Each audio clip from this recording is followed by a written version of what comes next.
Hello and good morning, everyone. Welcome to your daily sit rep for Wednesday, the 10th of September, 2025. I'm your host, Mike Shelby.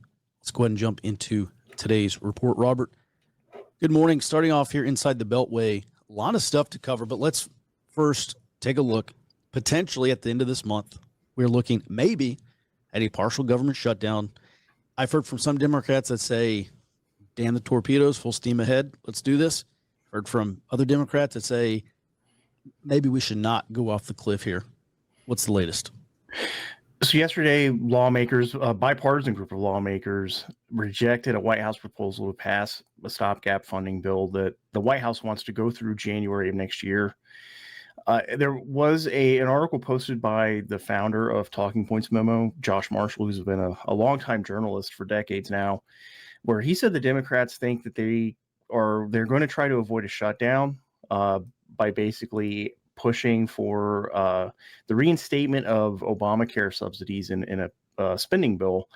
But yesterday, Senate Majority Leader John Thune completely shut that down, saying that they will not do that. So I think we're seeing an increased risk of a government shutdown at the end of the month, because that tool that apparently Democrats are planning to use to avoid a shutdown has just now been taken away.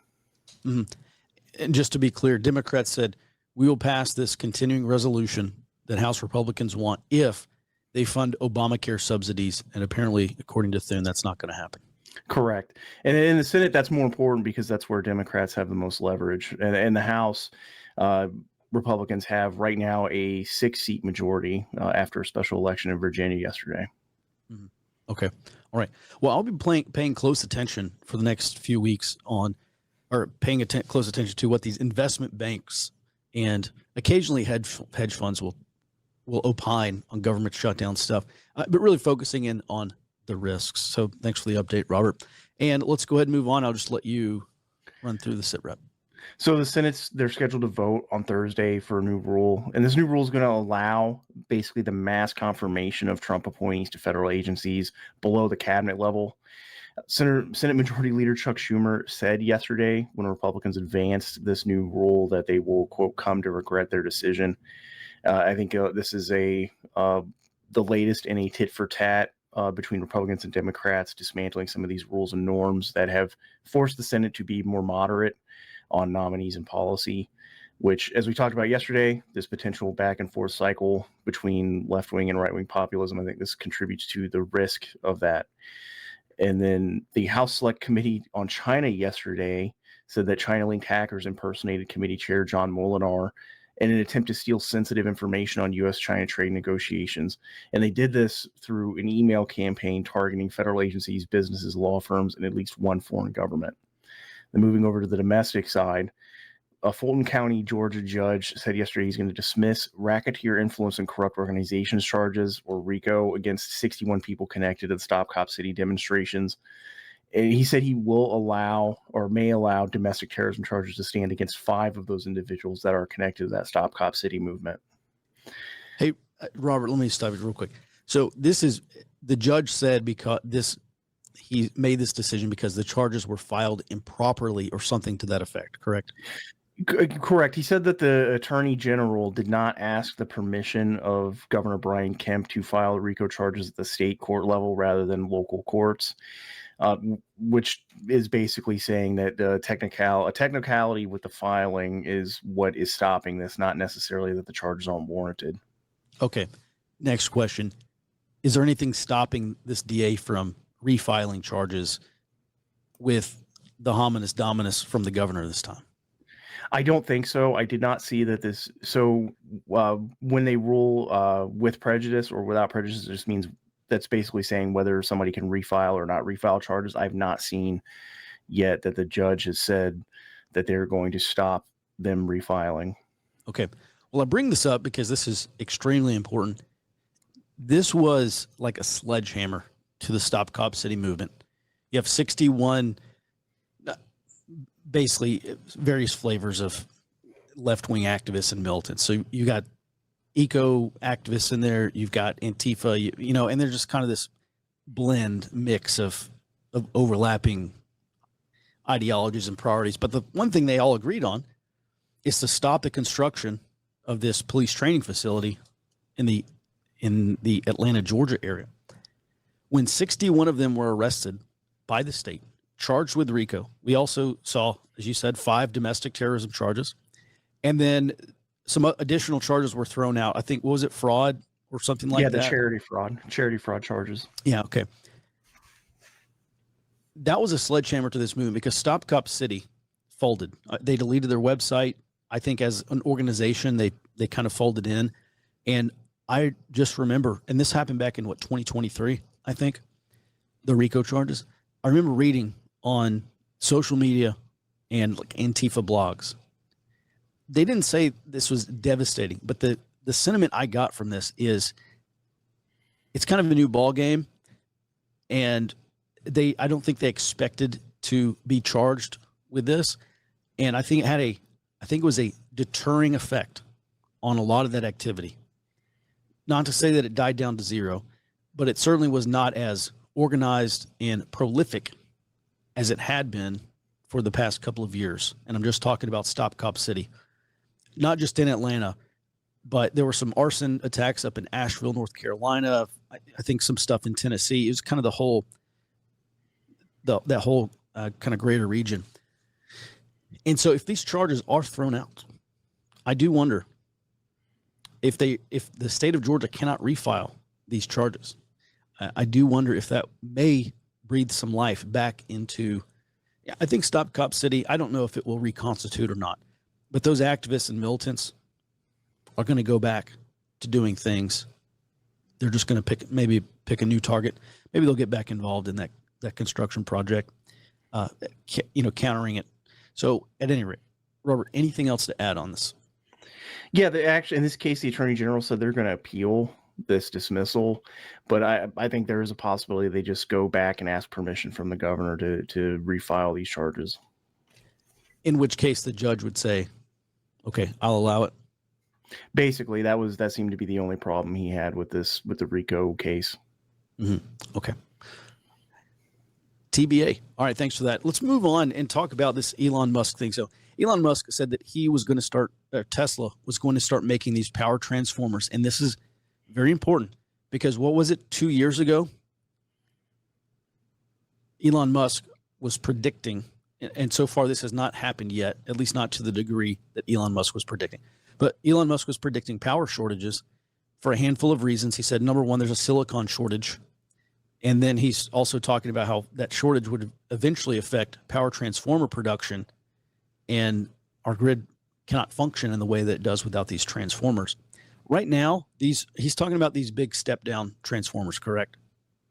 Yeah, I think they're specifically want to make medium voltage distribution transformers, as they've called them, for these big batteries, utility scale batteries that they're calling mega packs. Mm-hmm. All right. So right now, I'm not sure about the medium scale ones, but power transformers in general, the large ones, are made, I think, primarily in 2 places. What is it, China or maybe South Korea and Germany? Maybe China. So maybe 3 places here. Do you know if these medium, we're going to get a little technical, but this is very important. Robert, do you know if these power transformers that Elon Musk wants to make use this special steel called grain-oriented electrical steel? It's a special steel that you have to use in these transformers. Do you know if they use that steel? I didn't see anything specific on that, but I think the only difference between this and the larger distribution transformers is just the voltage they're rated to handle. Mm-hmm. All right. The reason I bring this up, because Robert, isn't there one factory in the United States that makes this ghost? There used to be 2. One went out of business. One, didn't they say they may go out of business? The last remaining. I think so. I think that actually in 2023 there was talk about them going under, and the previous factory I think also stopped making that steel in late 2023. Okay. Point being, Elon Musk can talk about making all these power transformers that he wants, and I wish him luck because the country needs them for sure. However, if our last remaining Go Steel if something happens to it, they go out of business, which I don't think the Trump administration would allow, sabotage, whatever ends up happening, we're no longer making these transformers, even if Elon Musk can make this happen. And I do bring this up because there's just a lot of talk about potential attacks or sabotage against against utility companies and power production and the power grids. And it sure seems like we're in a tenuous position. Elon Musk obviously understands this, and that's why he's getting into the power transformer business now, at least allegedly. Anything else to add? Yeah, a big part of the shortage of specifically of transformers was during the Biden era. And I think we covered this in 2022 and 2023, that they were sending basically our reserves of power transformers over to Ukraine to rebuild their own infrastructure, which led to, if I remember correctly, the timeline for new manufacturer jumped from like a year to almost from like 1 to 2 years to 3 to 5 years at the time. That's correct. That is true. And I still think it's at least 2 to 3 years delivery time, start to finish, from like we pay you to this shows up. By the way, you can't just move these things, obviously, because they're massive. They have to be assembled. So there's a logistical problem here. But this transformer gets delivered, and then it has to be set up. And my understanding is that can take weeks because it has to be shipped by road or maybe by rail. But even then, last mile would be over road. So it's a very long, drawn-out process, is my point. So, Robert, thanks for that. Finally, let's talk about these reading issues. This was in the New York Times. I thought this was interesting. They finally had to cover it. And one of the things they said was, according to the latest test scores from the National Assessment of Educational Progress, 12th grade reading levels, also math scores, have hit lows not seen since 1992 and 2005, respectively. So 12th graders are about the same reading level as they were in 1992. And you just wonder, Robert, how much money have we spent on educating these children who, by the way, about 1/3 of 12th graders do not have a basic reading skill, according to these tests. And about half of 12th graders had math scores below the basic level. Show me the future of a country without showing me the future of a country. I mean, if these kids cannot read and they cannot math, I really wonder how productive of citizens they're going to be. Well, it's even hit some of the elite making institutions. I think in the last 2 years, a lot of the Ivy League universities have been implementing effectively remedial math and English language courses, reading courses, just because it's now this problem with math and reading scores or math and reading abilities has even started to hit the Ivy League institutions. And there is a lot of money spent at the state level and local level on underperforming districts. And if I remember correctly, just on average, some of the underperforming school districts tend to spend significantly more per student than some of the higher performing districts. So it's clearly not funding that is a lack of funding that is causing this. Yes, and there's been a lot of talk about, Robert, if you can remember, because I certainly don't. What is the status on the Department of Education? I know it was being gutted. There was talk about it being erased completely. Do you know what the status of that is? I think it's still hung up in a lawsuit. What they were trying to do was just push out all the different responsibilities of the Department of Education to other agencies. And I think that litigation is ongoing right now. Mm-hmm. All right. So the goal is to put accountability and responsibility back on the state level, the state boards of education, which, it's so funny. And let me just say this. I've seen a lot of talk from health experts, especially on it didn't start, but this was most prominent on the Sunday talk shows last Sunday. Just this revolving door of doctors and fired health officials who used to work at CDC or National Institute of Health, whatever it is. And they said, oh, how dangerous this is. And it's going to lead to more disease and more death. And it's completely tone deaf because for decades, healthcare in this country has been getting worse. Outcomes have been declining. Wait times and costs have been increasing. And it just seems to me like maybe the system needs a shakeup. Like that probably is what needs to happen. We probably can't do much worse than what we're already doing by taking that responsibility and giving it back to the states. There's more accountability. You basically get 50 experiments in what works and what doesn't. Also, states are very different. Regions are very different. They have very different needs. So it just seems like it would be a good move. Robert, last word on that before we move on. No, I don't have anything to add. All right. Well, thanks for standing by. Thanks, Robert. Let's go ahead and move on to Jared with today's Global Sit Rep, starting with Marines in the Pacific. Yes. Pretty big news coming out directly from the Marine Corps itself. The Marine Rotational Force Darwin boarded the U.S. Navy's Expeditionary Sea Base USS Miguel Keith recently for the first time. There was a pretty significant exercise that we were tracking on our tracker over in the Philippines. Now, per the release, this is the first time in the rotation's history, so in Marine Rotational Force Darwin's history, that both the aviation combat element and the ground combat element were embarked on a U.S. Navy vessel. So they managed to get the entirety of the force. The service also claims that this makes MRF Darwin a truly expeditionary force at sea, capable of responding from multiple axes across the first island chain down to Australia. Now, the reason this matters is Big Navy and the Marine Corps, they've been talking for a couple of years now about a dwindling and insufficient amphibious fleet. This will significantly improve at least a rapid response, even though it may not necessarily be able to get like a full Marine Expeditionary Unit out there. But this is a major step to fill the gap, because there are six expeditionary sea bases that the Navy already operates, so they can just immediately start using these. Hey, Jared, real quick, there was a lot of talk about Subic Bay and some of these other, like my dad was stationed in the Philippines in the Air Force, and that base has been closed down now. And there was a lot of talk a few years ago about reconstituting those bases. Is that what you're talking about? These? No. This is a ship that functions as a floating base. Okay. But they are actually reopening. They're at least reopening parts of Subic Bay. I am pretty certain they're opening the base too, but they're using it as a logistics hub. And I think we started covering that early this year. But yeah, that was major improvement. They're also renovating some old World War II bases up in the North Marianas Islands that's on our map. Mm-hmm. Interesting. All right. Thanks for that. Please continue. Yep. So staying right in this neighborhood, China's State Council approved a measure to impose the new Huangyan Island National Nature Reserve. This is referencing the Scarborough Shoal with their word for it.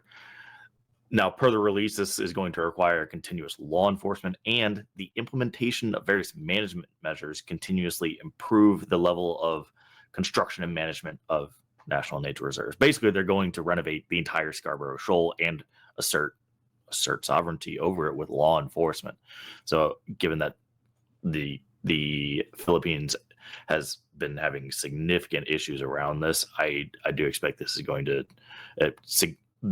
to lead to a clash. Then last night kind of made the rounds around social media. There was a pretty significant air incursion from Russia into Polish airspace using drones. Now, Polish and Dutch fighters shot down, I've seen numbers in the dozens and also as low as 19. So at least numerous Russian drones as they entered airspace. And Polish Prime Minister Donald Tusk is activating NATO Article 4 in response to this. And Article 4 is a consultation request on where to go from here. So he's calling the entirety of the alliance in to figure out, are we going to activate Article 5? Is it just going to be a defense boost to this area? What exactly will happen? But this is specifically because it violated territorial integrity of Poland. Jared, has that not been a red line that some NATO countries have said previously? Number one. And really the bigger question is, why? What caused these drones allegedly to go? Well, let me just say this. I don't doubt this is exactly what happened. But what caused these? Do you know what caused these Russian drones to enter Polish airspace? Because that's kind of a big deal. We do not. I do want to be careful to say that this is exactly what happened. It could have been that they were passing through Polish airspace on the way to Ukraine. We saw that, what was it, in 23, I think it was, where Ukraine engaged a engaged a drone, and the rocket killed a farmer in Poland.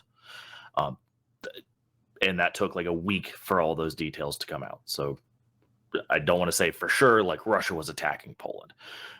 But if Russia's attacking Poland, we are on the cusp of a significant escalation into proper war in Eastern Ukraine.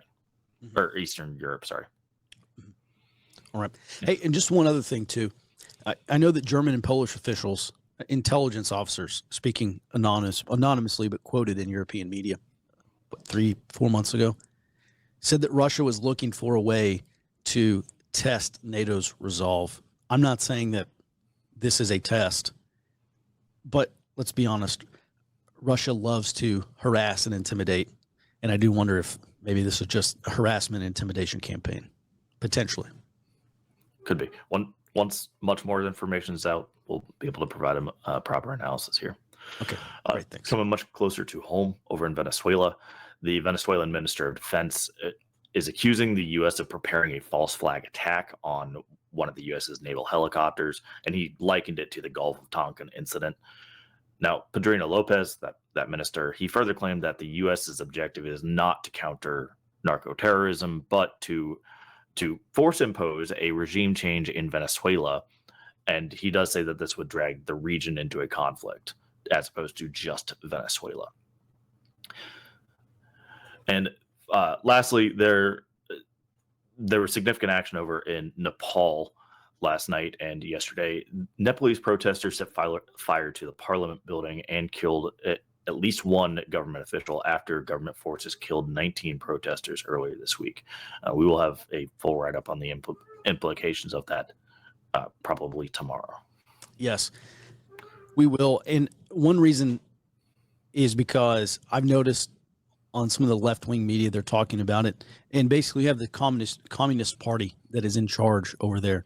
And you have these anarchists, left-wing anarchists, whatever you want to call them, abolitionists, the Antifa types, saying just because this government is on the left does not make them any less accountable, and et cetera. And they're, one of the arguments was you cannot use the state to topple capitalism, meaning that if you really want to topple capitalism, it has to be kind of bottom up.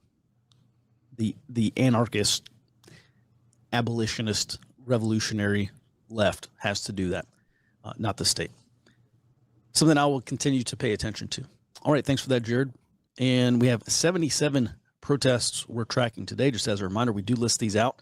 We also have this interactive map. So if you see a protest in your area, if you're a member, hop over onto forwardobserver.com and check that out. If you're not, head over to forwardobserver.com/trial and join us. Free 7-day trial. Check out what we have to offer behind the paywall and for members only. And with that, here's what we're talking about on the rest of the early warning briefing, which is our members only briefing. Robert's going to give us the Homeland Operations update. We're talking about Chicago and maybe a couple other cities as well.